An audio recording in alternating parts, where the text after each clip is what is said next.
Alrighty, part 2 of chapter 29. Common types of emergencies in children. We're going to see a respiratory arrest, maybe shock from nausea and vomiting and diarrhea. They go into hypovolemic shock. Cardiac arrhythmias and arrest, not usually common unless they have heart issues. Near drowning, poisonings, and traumatic injuries like falls. Oh, sorry. I didn't start that. I know, love technology. Alright, so respiratory patterns. When they go into respiratory arrest, we might see some increased work in the respiratory rate. They could hypoventilate. They could have periodic breathing, and they can have increased work of breathing where you see they use their intercostal muscles like their stomach muscles and their chest muscles. So this child in respiratory distress is being treated with narcotics for pain related to leukemia. Which condition should the nurse monitor in this child? Well, we're giving them pain medicine, narcotics, so hypoventilation. Good job. Now we're going to talk about in patients when they go back into a respiratory arrest. I went back to this line. It can be anything. So table 29.2 shows causes of respiratory arrest and conditions.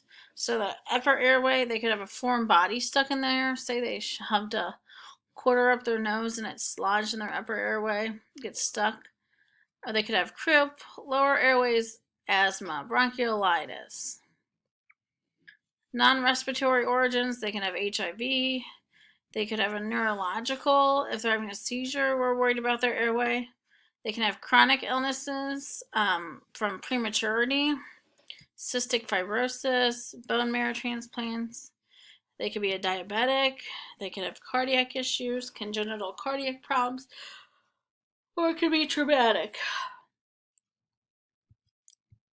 So just be aware of that. Now we're going to talk about shock. Children most experience hypovolemic shock. And this could be GI related with nausea, vomiting, or diarrhea, or it could happen with burns. So it's the result of dramatic respiratory or hemodynamic compromise that Dr. Moss talked about. And when they're in shock,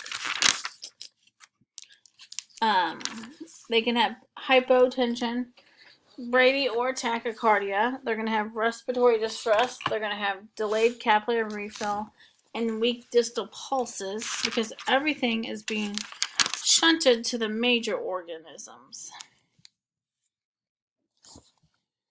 And when we think of shock, we need to ask the patient or the patient's parents, when did the child become ill? What treatments have you done? When did they last urinate? When did they last eat? Has their appetite changed? Maybe they're a nurse and they've taken their vital signs. So when we get vital signs, they rapidly deteriorate. And we always want to assess their airway first when we're doing our nursing assessment.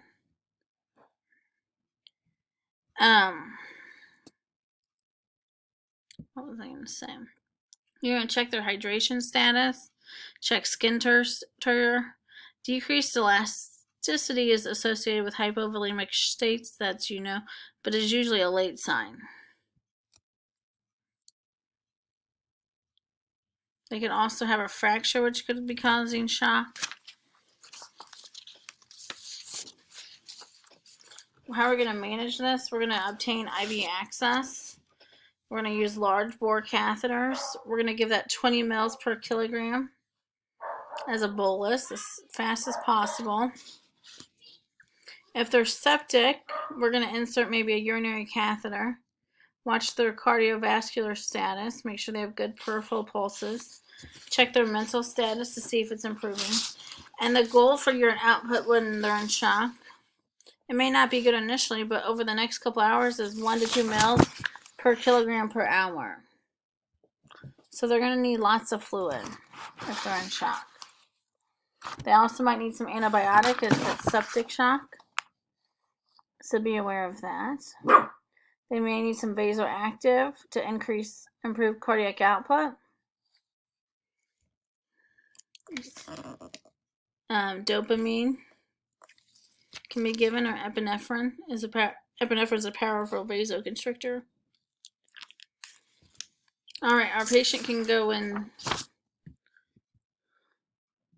Oh my gosh, my dog is mad at somebody. Hold on.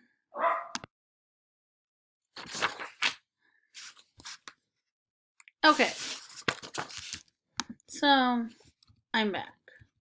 We finished up shock, and now we're on to cardiac arrest in children. So unlike, actually I want to go back a little bit because I don't think I have a slide for this, but also children can experience, they can have healthy hearts, and they can go into cardiac arrhythmias. So we don't know why they do it, but they may just do it. So they could have congenital heart defects. They could go into a potential lethal arrhythmia, such as a prolonged QT. They could have hypercardiomyopathy or hypotrophic cardiomyopathy. They can take a sharp blow to the chest. So that can cause cardiac arrhythmias and arrests. They can also have electrolyte abnormalities. They can observe toxic drug ingestion. When for your nursing boards, I would know your normal heart rates for a pediatric patient. When you're doing your nurse assessment with cardiac arrest, we want to get a good health history. Do they have any cardiac problems? Have they had any dizziness or palpitations? Do they have any activity intolerance or play or feeding? Some patients pediatric patients end up with G-tubes because they can't tolerate their feedings. Have they had a fever or illness prior to this? Do they participate in contact sports? You're going to inspect and auscultate the heart and lung sounds. You want to auscultate the breath sounds and see if you hear any crackles or wheezes. If they don't have a pulse, you're going to initiate CPR.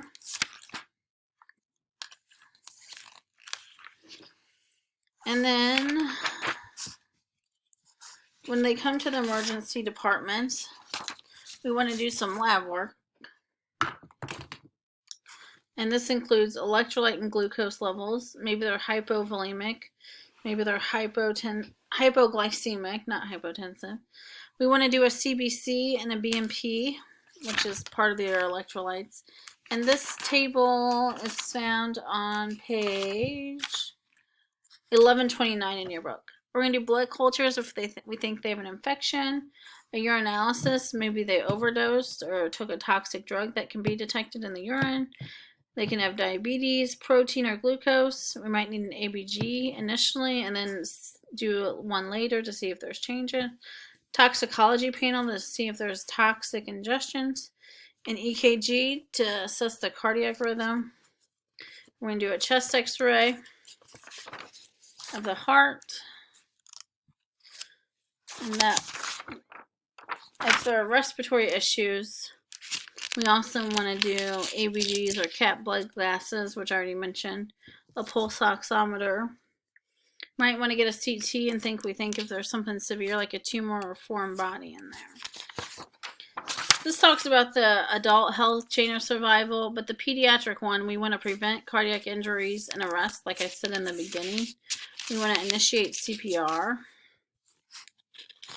This is for your CPR to remember. So, is the following statement true or false? The nurse performing CPR on an infant by herself correctly applies 15 compressions to 2 breaths. The answer is false. If you're by yourself, you do 30 to 2.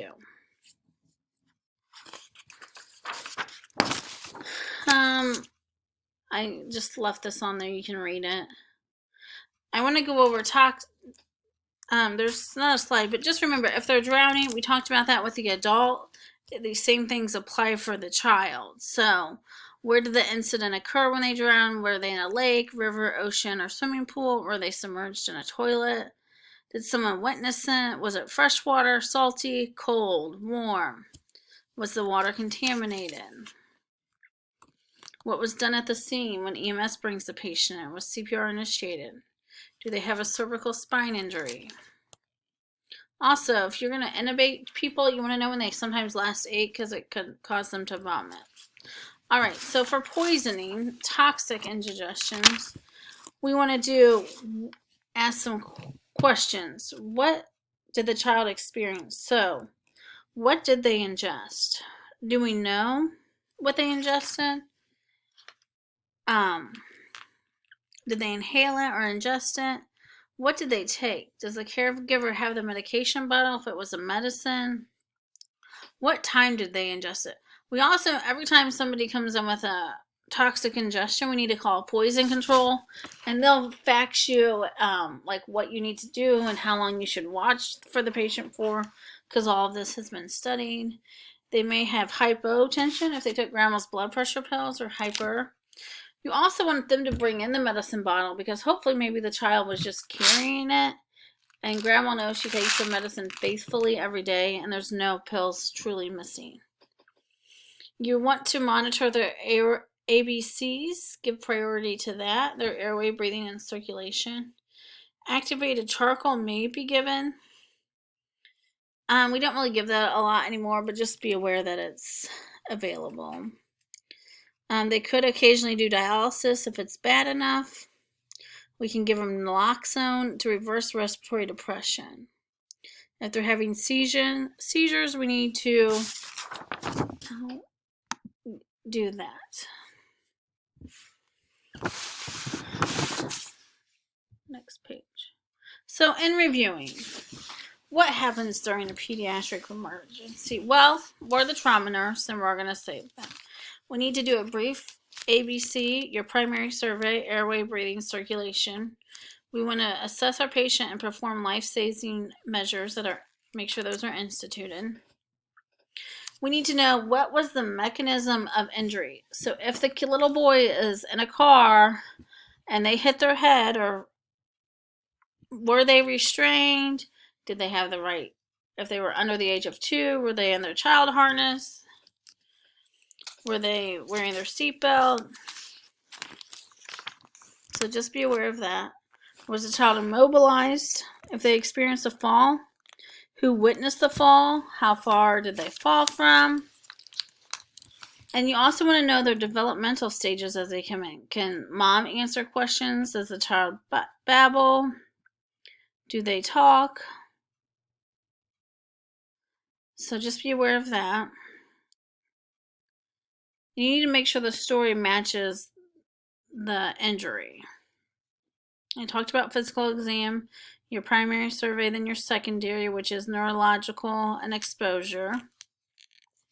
You want to expose, if it's a true trauma, you want to expose the entire body.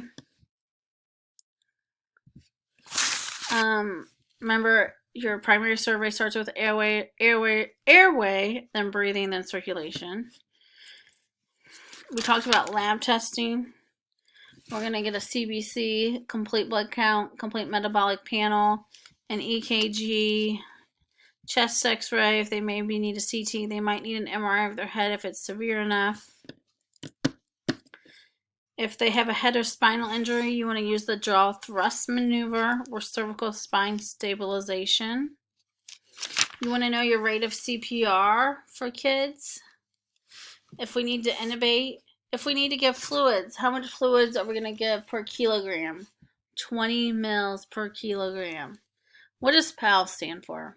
Pediatric Advanced Life Support. Just a little helpful reminder. So you guys can do this. If the child comes into the ER with no pulse, you immediately want to start CPR. All right, if you guys have any questions, you're more than happy to email me and we'll talk in class. Have a great day.